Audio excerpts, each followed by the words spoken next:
పరిశుద్ధ రక్తాన్ని ప్రోక్షింపగా పరమాత్ముని బలియాగంతో సిద్ధమైంది. పరిశుద్ధ రక్తాన్ని ప్రోక్షింపగా పరమాత్ముని బలియాగంతో సిద్ధమైంది. విలువైన భాగ్యమది ఉచితంగా దొరికినది.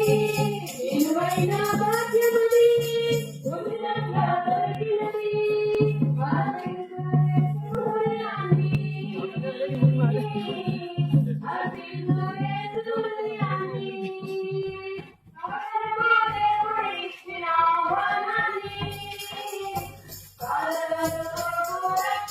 దేవుడు తన ప్రేమలో స్వార్థము లేకుండా లోకములున్న ప్రతి ఒక్కరిని ప్రేమిస్తూ ఉన్నారు. మనం గమనించండి, మనం ఎవరిని ప్రేమిస్తాము? మనల్ని ప్రేమించే వారిని ప్రేమిస్తాము. మనకి చాలా మంది శత్రువులు ఉంటారు, చాలా మంది విరోధులు ఉంటారు. కనుక మనము మనల్ని ప్రేమించే వారిని మాత్రమే ప్రేమిస్తాం. కానీ దేవుని ప్రేమ అటువంటిది కాదు. యేసు ప్రభువారు ఈ పరిశుద్ధ గ్రంథంలో చెప్తా ఉన్నాడు, ఆయన లోకాన్ని ఎంతో ప్రేమించారు.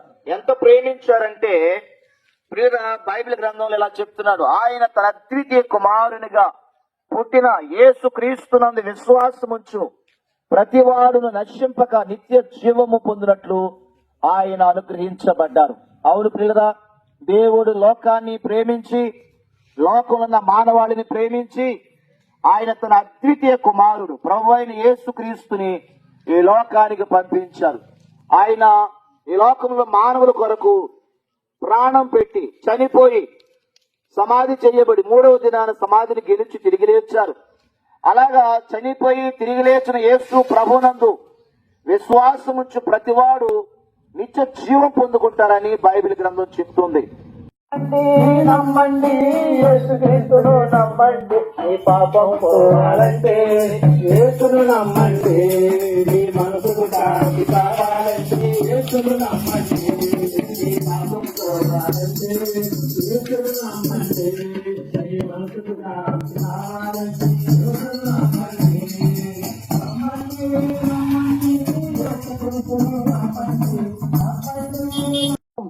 ఎన్నెన్నో మంచి పనులు చేస్తున్నాం, మంచిది.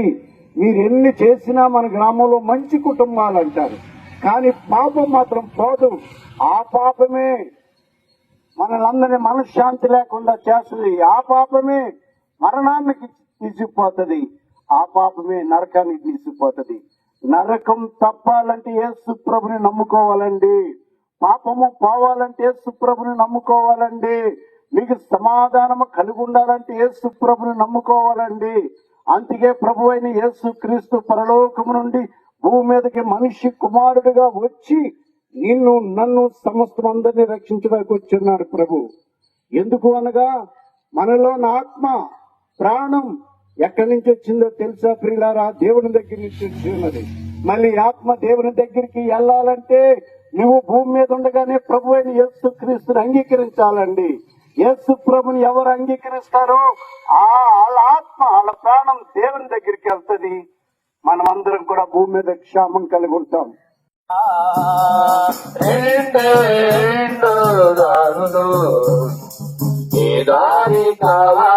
మానవా, ఒకటి పరలోకం మరి ఒకటి పాతాళం, ఒకటి పరలోకం మరి ఒకటి పాతాళం.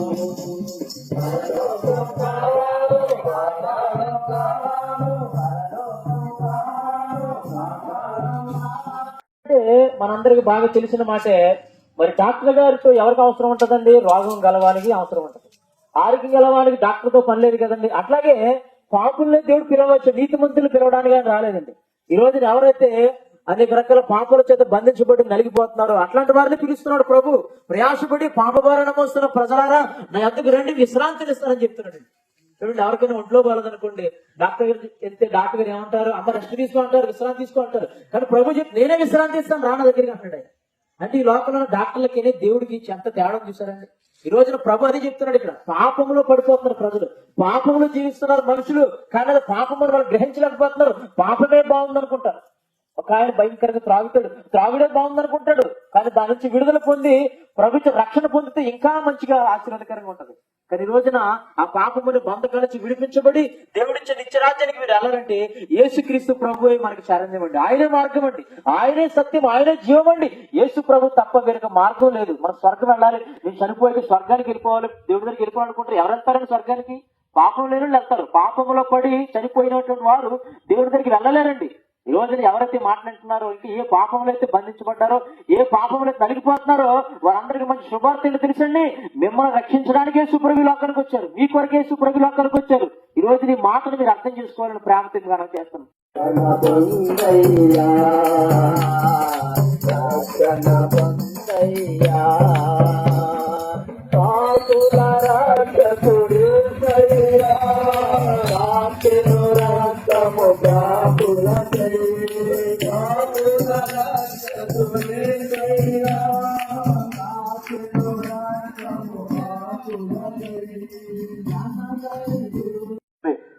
కాబట్టి అది ఎటువంటి పాపమైనా కానివ్వండి, యేసు రక్తము ప్రతి పాపం నుంచి మనకి విడుదలగా ఇచ్చేస్తుంది. కాబట్టి ఈ సమయంలో యేసు క్రీస్తు ప్రభు వారిని ఎవరైతే తమ సొంత రక్షకునిగా అంగీకరిస్తారో వారి జన్మ కర్మ పాపాల నుంచి విడుదల పొందుతారు. విడుదల పొందితే కుటుంబంలో సమాధానం ఉంటుంది, శాంతి ఉంటుంది, సంతోషం ఉంటుంది. యేసయ్య సమాధానం ఇచ్చే దేవుడు. అంత మాత్రమే కాదు, ఈ లోకంలో ఎవ్వరం కూడా శాశ్వతం కాదు. తప్పనిసరిగా అందరము చనిపోతాం. చనిపోయిన తర్వాత మన ఆత్మ రెండు చోట్ల వెళ్ళాలి. ఒకటే నిత్య జీవము, లేదా నిత్య నరకం, అగ్నిగుండం. అది తప్పించబడాలి అంటే మనము ఈ భూలోకం ఉన్నప్పుడే, మన దేహంలో ప్రాణం ఉన్నప్పుడే యేసు క్రీస్తు ప్రభు వారిని సొంత రక్షకునిగా అంగీకరిస్తే ఆ పరలోకం దేవుడుండే స్థానానికి మనము వెళ్ళగలుగుతాం. కాబట్టి మా యొక్క స్నేహితులుగా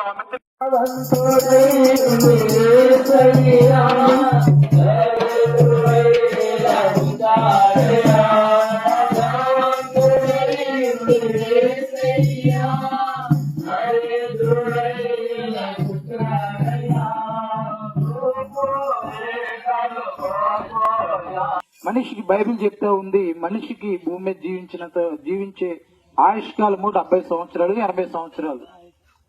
70 సంవత్సరాలు 80 సంవత్సరాలు ముగిసిన తర్వాత ఏ మనిషి అయినా కూడా మరణించాలి. మరి మరణించిన తర్వాత మనిషి దేహము మట్టిలోకి వెళ్ళిపోతుంది.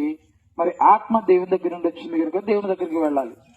పాపము దేవుడు ఉంటున్న స్థలానికి వెళ్లకుండా నిత్య నరకానికి, యమగుండానికి తీసుకువెళ్తా ఉందండి. అందుకని మనిషి ప్రయాస భారాన్ని ఎరిగిన దేవుడు ప్రతి మనిషి కలిగిన పాపాన్ని క్షమించడానికి భూలోకానికి వచ్చారండి. మరి ప్రభు అయిన యేసుక్రీస్తుని నమ్ముకుంటే మన పాపాలు ఎలా క్షమించబడతాయంటేనండి, ఈ లోకంలో పుట్టిన మనుషులందరూ కూడా పాపులేనండి. ఎవరిలోనూ పరిశుద్ధత లేదు. ఏ మనిషి కూడా ఇంకొక మనిషి పాపం నుండి రక్షించలేడండి. కానీ ప్రభు అయిన యేసుక్రీస్తు వారు భూలోకంలో 33.5 సంవత్సరాలు జీవిస్తూ సర్వ లోకానికి ఆయన ఒక ఛాలెంజ్ వేశారండి. నా బ్రతుకులో, నా జన్మలో పాపం ఉంటే నిరూపించిందని. ఎవరు నిరూపించలేకపోయారండి. అందుకని ప్రతి మానవుణ్ణి పాపం నుండి విడిపించడానికి యేసుక్రీస్తు ప్రభు యోగ్యుడు. రక్షణ లేదు యేసునాథుని నమ్మండి, యేసుని నమ్ముమో సోదరా, యేసుని నమ్ముమో సోదరి. బోలో క్రీస్తు మహారాజుకే. పేరుకి రక్షకుడు అని అర్థం అండి.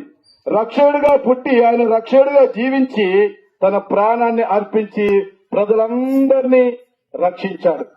ఒకప్పుడు రక్షణ లేకుండా జీవిస్తున్న మా జీవితాల్లో, పాప శాప బంధకాల్లో జీవిస్తున్నటువంటి మాకు, మనశ్శాంతి లేకుండా జీవిస్తున్నటువంటి నన్ను ప్రభు ప్రేమించారండి. ఆయన ప్రేమ వార్త తెలియజేశారు. మా బంధకాలన్నీ తెంచివేశాడు, మా భారమంతా తొలగించారు. ఆయన రక్షణ మాకు ప్రసాదించారు. ఈ రోజు ఎంతో నెమ్మది కలిగి జీవిస్తున్నాం. ఎక్కడ, ఎప్పుడు, ఎలా మరణించినా ఆ ప్రభు సన్నిధికి వెళ్తామన్న నిరీక్షణతో బ్రతుకుతున్నాం.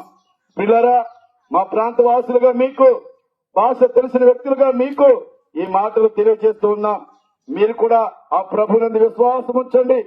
ఆయన యందు విశ్వాసం ఉంచిన వారికి ఆయన నిత్య జీవాన్ని ఇస్తాడు, విశ్రాంతిని కలుగజేస్తాడు, క్షేమాన్ని ఇస్తాడు, కుటుంబంలో నెమ్మది కలుగజేస్తాడు, సమాధానాన్ని ఇస్తాడు.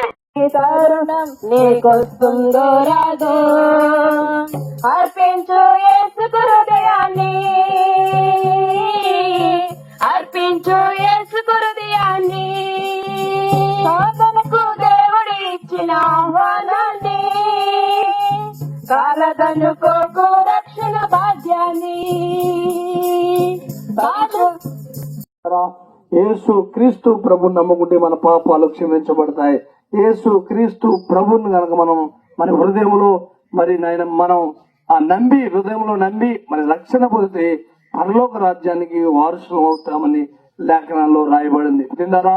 ఈ మాటలు చెప్తున్న నేను కూడా యేసు ప్రభుని తెలియని పరిస్థితుల్లో ఉంటుండగా నా ఇష్టానుసారంగా జీవిస్తూ నా ఇష్టానుసారంగా బతుకున్న దినాల్లో ఇలాగే సువార్త చెప్తూ పత్రికలు పంచుతుండగా మరి ఒక పత్రిక నాకు ఇచ్చారు. ఆ పత్రిక నేను చదివాను. ఆ పత్రిక రాసిపడింది యేసు క్రీస్తు అందరికీ ప్రభుని, పాపులను రక్షించడానికి వచ్చిన లోక రక్షకుడని అందులో రాయబడింది. అప్పుడు ఆ పత్రిక చదివాను, నేను పాపిని గ్రహించాను, యేసు క్రీస్తు ప్రభుని సొంత రక్షకుడుగా అంగీకరించాను. ప్రియులారా, ఇప్పుడు ఒక నిరీక్షణ కలిగి ఉన్నాను. పాపంలో ఉన్నప్పుడు నాకు నిరీక్షణ లేదు, లోకంలో ఉన్నప్పుడు నిరీక్షణ లేదు. యేసు క్రీస్తు ప్రభుని సొంత రక్షకుడుగా నేను అంగీకరించిన తర్వాత నా పాపాలు క్షమించబడిన రుజువు నాకు వచ్చింది. ఎక్కడ ఎలాగ ఏ పరిస్థితి ఎలా చనిపోయినా ఆయన రాజ్యంలో ఉంటాను నిశ్చయత కలిగి జీవిస్తున్నాం. ప్రియులారా, మరి అట్టి విధమైన నిశ్చయత మీరు కలిగి ఉండాలని, మీ పాపాలు క్షమించబడాలని, మేము పొందిన రక్షణ మీరు పొందాలని, యేసు క్రీస్తు ప్రభుని సొంత రక్షకుడిగా మీరు అంగీకరించాలని ఈ యొక్క శుభవార్తను ఈ మధ్యాహ్న కాలంలో మీకు తెలియజేస్తున్నాం.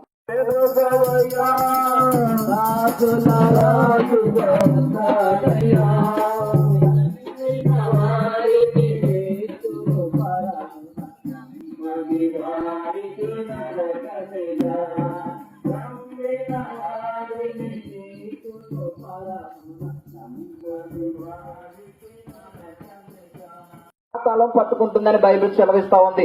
ఎందుకంటే బైబిల్ ఈ విధంగా రాయబడి ఉంది, పాపమునకు వచ్చేటువంటి జీతము మరణం అండి. ఇది నన్ను ఉదయం మొదలుకొని సాయంకాలం వరకు కూడా కష్టపడినటువంటి ఒక వ్యక్తికి సాయంకాలం ఒక జీతం వస్తూ ఉంది. 10 తారీఖు నుంచి నెలంతా కూడా కష్టపడినటువంటి ఒక ఉద్యోగస్తుడికి ఒక జీతం ఉంది. అలాగనే మానవుడు పుట్టినది మొదలుకొని ఈ భూమి మీద తను చనిపోయే వరకు కూడా చేస్తున్న ప్రతి పాపపు ఆలోచనకి, పాపపు క్రియకు కూడా, ప్రతి పాపానికి కూడా ఒక జీతం ఉంది.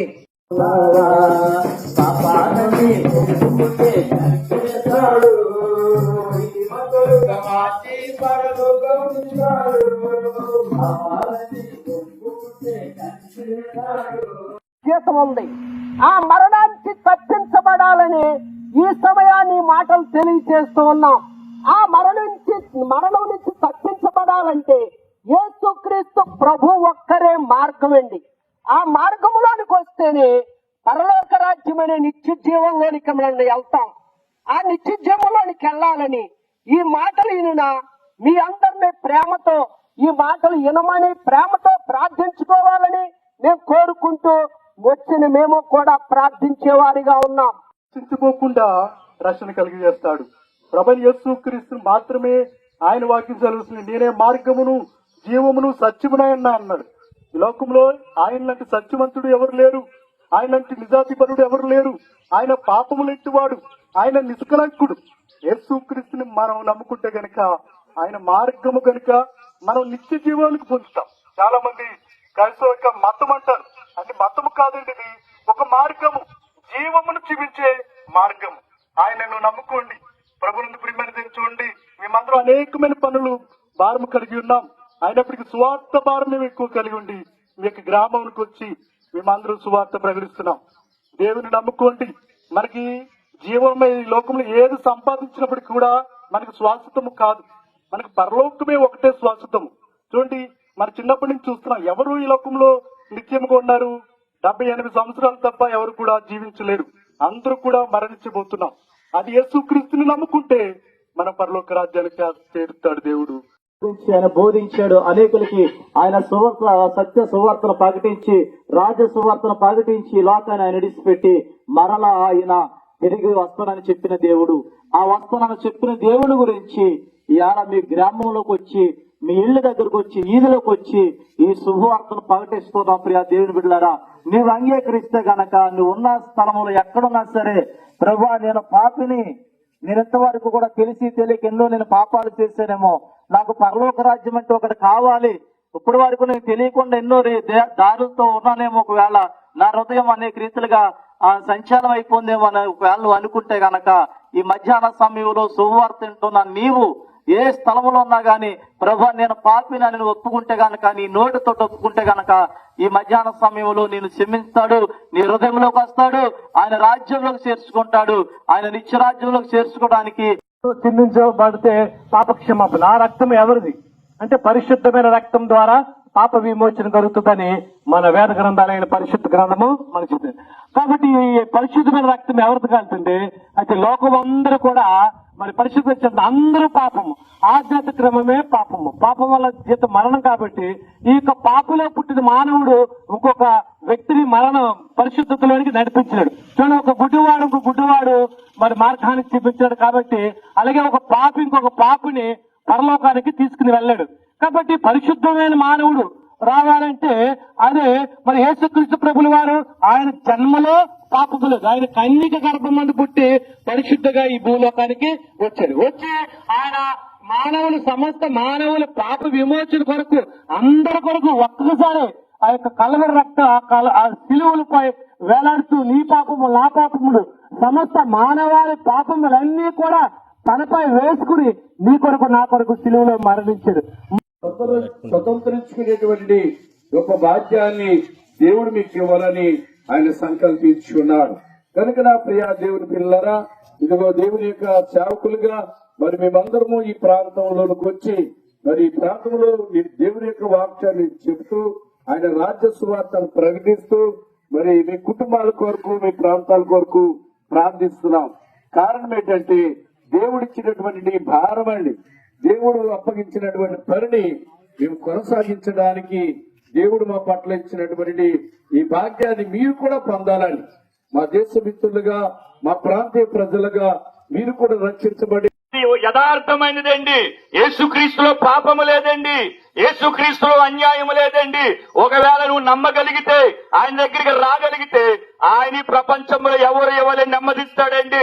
ఒకవేళ నీ ఇంటి వారి వల్ల మోసపోయావేమో, నీ భర్త వల్ల మోసపోయావేమో, నీ బంధువుల వల్ల మోసపోయావేమో, ఒకవేళ ఏ మనుషుడు నమ్మదగిన వాడు కాదని బాధపడుతున్నావేమో, ఈ మాటలు వింటున్న నీకు చెబుతున్నాను, యేసుక్రీస్తు నమ్మదగిన దేవుడు, యేసుక్రీస్తు ఆదరించగలిగిన దేవుడు, యేసుక్రీస్తు ప్రేమించగలిగిన దేవుడు.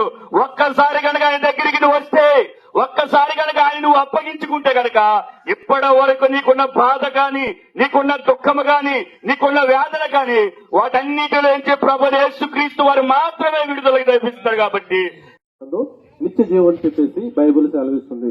దేవుడు లోకమును ఎంతో ప్రేమించెను కాగా తన యొక్క అద్వితీయ కుమారుడు యేసుక్రీస్తునందు మరి విశ్వసించిన వారందరూ కూడా నశించక నిత్య జీవాన్ని పొందినట్లుగా ఆయనను అనుగ్రహించును.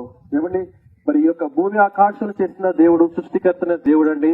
మరి ఆయన తనకు ప్రియమైన కుమారుణ్ణి 2024 సంవత్సరాల క్రితము ఈ లోకానికి పంపించడం జరిగింది. ఎందుకు ఆయన పంపించడం జరిగిందంటే, పాపంలో ఉన్న మానవుడు మరి నశించిపోతున్న మానవుడుకు మరి నిత్య నరకానికి వెళ్ళిపోతున్న మానవుడిని రక్షించాలని చెప్పేసి ఈ లోకానికి వచ్చి ఆయన మరి ఈ లోకములో ఆయన మరి జీవించి ఆయన మరణించడం జరిగింది. కలువరి శిలువ మీద ఆయన మరణించడము జరిగిందండి. ఆయన పవిత్ర రక్తాన్ని కార్చడం జరిగింది. పాపాన్ని మరి యొక్క పాపాన్ని ఈ నిశ్చయంతో నేను ప్రకటిస్తున్నాను, ఈ రోజు మీరు కూడా రక్షించబడాలని ఈ రక్షణ సువార్త మీ అందరికీ కూడా ప్రకటిస్తున్నాను పిల్లలు. ఎందుకంటే యేసుక్రీస్తు ప్రభువారు ఎవరైతే విశ్వాసం ఉంచుతారో, ఎవరైతే నమ్మకం ఉంచుతారో వారిని ఈ రోజు యేసుక్రీస్తు ప్రభువారు మిమ్మల్ని రక్షించడానికి సిద్ధంగా ఉన్నారు. అవును పిల్లలు, ఎందుకంటే మేమందరం కూడా పనిలాగా ఈ రోజు మీ ఎందుకు రాలేదు, మేము కూడా ఏదో చిన్న పనులు చేసుకుంటూనే దేవుడి పని మేము ప్రకటిస్తున్నాం. ఎందుకంటే కనుక మేము రక్షించబడి మేము కూడా నిత్యరాజ్యంలో వారసులుగా ఉన్నాము. ఈ రోజు మీరు కూడా ఆ నిత్యరాజ్యం పొందుకోవాలని మీ ఎదుకు మేము వచ్చిన పిల్లరా. ఎక్కడెక్కడో నుంచి వచ్చాం మేమందరం కూడా, ఒక ఊరువారం కానప్పటికీ కూడా, ఒక డినామినేషన్ కానప్పటికీ కూడా మేమందరం కూడా దేవుని ప్రేమను బట్టి ఐక్యపరచబడి మీ మధ్యకి వచ్చి సువార్త ప్రకటిస్తున్నాం పిల్లరా.